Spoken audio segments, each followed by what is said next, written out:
right? 60 to 80% of all business strategies fail in the United States. Like, let that sink in. 60 to 80% of the time, whenever a business owner gets up in the morning, they eat a piece of toast, they kiss their loved ones on the forehead, tell them they love them, they leave, and on the way to profits, they get lost. 60 to 80% of the time. And when you go in and you do the post mortem and look at why that happens, you start to find some, as a strategist, you start to find some pretty interesting information. There's a book out called Billion Dollar Lessons. It's a great book for information, but it reads like you're probably like your insurance contracts. I mean, it's just dry, right? It's like nobody wants to talk to anybody about insurance ever. Even the insurance agents many times don't want to talk about it, right? He's like, no, no, no. Right. So this is much like that. It's a great book from a data perspective. What they did is they went in and mined over a 25-year period. So it was 1982 to the year 2007. There were 423 companies with over 500 million in assets that filed for bankruptcy. Now, in that same time period, there were 1.8 trillion dollars in unrecoverable losses that were written off by publicly traded companies. Now, the reason why I, as a strategist, find this information very, very interesting is that it's mineable. In other words, we can go in and go, what the heck happened? Because they're publicly traded, so the information's public, or they filed for bankruptcy and somebody had to say why, right? So we can go in and mine that. What we found out is that the number one reason for failure is people don't act, either poor or lack of effective implementation. Right? We know you're going to miss 100% of the balls you don't swing at, and if you don't know how to swing, there's absolutely zero chance that you're ever going to be able to hit a home run, right? But about 45%, and 47 to be exact, percent of all remaining losses, doesn't matter how well you swing, doesn't matter how well you follow through, you're going to fail no matter what you do because you're running east looking for a sunset, right? And there's nothing more foolish than watching somebody run the wrong way passionately, right? So the first thing Tony does is go, okay, let's take a look at the situation.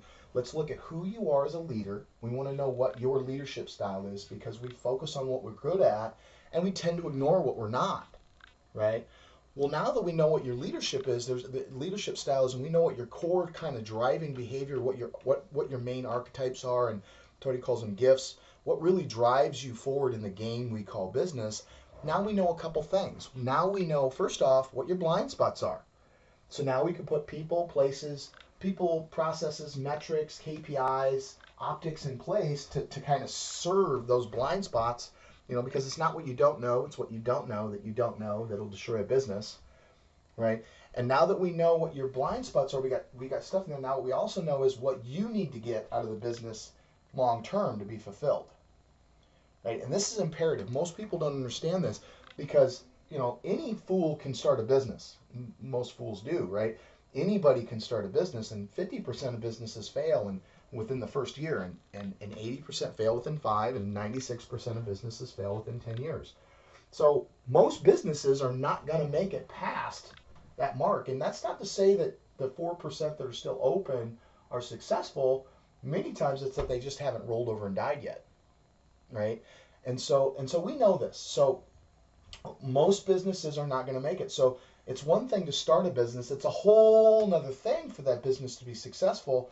But hear me now and believe me later, right?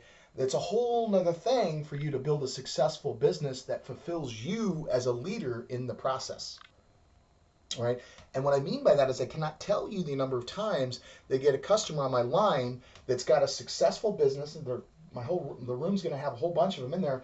The business is successful. They're making all kinds of money, but the owner's miserable, like miserable. The business is going great. Relationships are in the crapper, right? The culture isn't working. He finds himself in parts of the business that don't serve him.